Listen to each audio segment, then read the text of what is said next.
আজিৰ ২৬ মে'ৰ সন্ধিয়াৰ বুলেটিনত ৰাইজৰ চাৰিটা আটাইতকৈ ডাঙৰ আৰু বিস্ফোৰক খবৰলৈ আহিছোঁ মই জ্যোতিষ।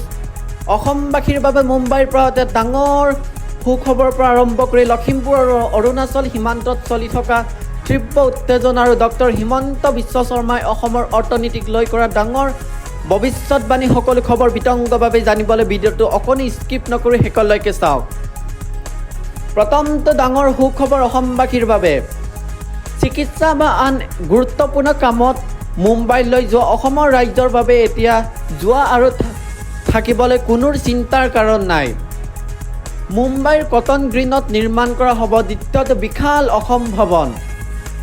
ইয়াৰ বাবে অসম চৰকাৰে 4.8 বিঘা মাটি হস্তান্তৰ কৰিছে আৰু নগাঁও জিলাৰ যুক্ত দেৱাশিষ শৰ্মাই এই ভূমিত আনুষ্ঠানিকভাৱে গ্ৰহণ কৰিছে।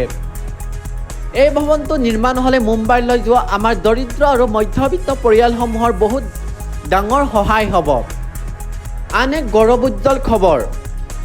নতুন দিল্লীত ৰাষ্ট্ৰপতি ভৱনৰ গণতন্ত্ৰ মণ্ডপত অনুষ্ঠিত হোৱা এক গাম্ভীৰ্যপূৰ্ণ অনুষ্ঠানত মাননীয় ৰাষ্ট্ৰপতি শ্ৰীমতী দ্ৰৌপদী মুৰ্মুৰ ডাঙৰীয়াৰ হাতেৰে 2026 বৰ্ষৰ পদ্ম বঁটা প্ৰদান কৰা হয়।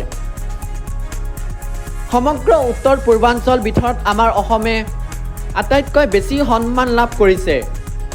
আমাৰ সত্ৰীয়া নৃত্যৰ প্ৰসিদ্ধ সাধক হৰিচৰণ শইকীয়া ডাঙৰীয়াৰ কলাৰ ক্ষেত্ৰত দেখুওৱা আজীৱন সাধনাৰ বাবে সন্মানীয় পদ্মশ্ৰী বঁটাৰে বিভূষিত কৰা হৈছে।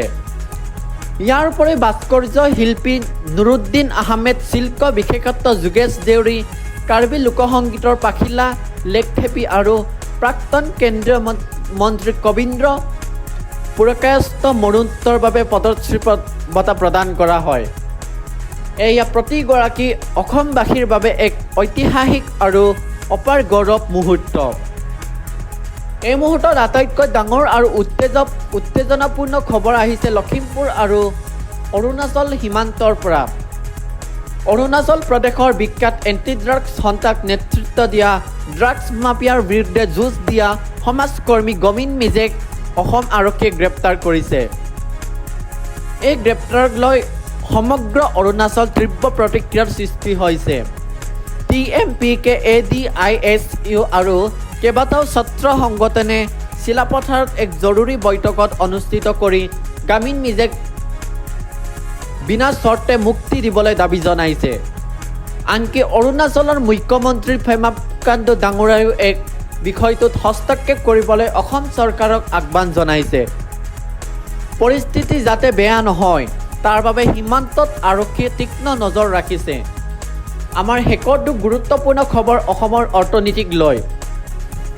বিধানসভাত তথ্য দাঙি ধৰা মুখ্যমন্ত্ৰী ডক্টৰ হিমন্ত বিশ্ব শৰ্মাই কয় যে যোৱা 5 বছৰ অসমৰ GDP 4 লাখ কোটিৰ পৰা 8 লাখ কোটিলৈ বৃদ্ধি পাইছে আৰু 2028 চনৰ ভিতৰত অসমৰ অৰ্থনীতি 10 লাখ কোটি টকালৈ বৃদ্ধি পাব বুলি তেওঁ দৃঢ়তাৰে প্ৰকাশ কৰে।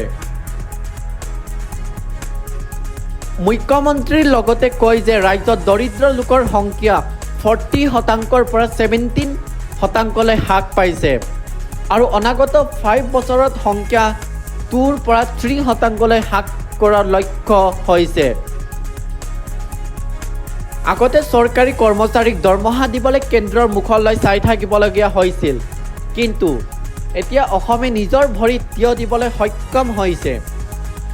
বন্ধুসকল, এয়া আছিল আজি সন্ধিয়াৰ আটাইতকৈ গুৰুত্বপূৰ্ণ খবৰসমূহ।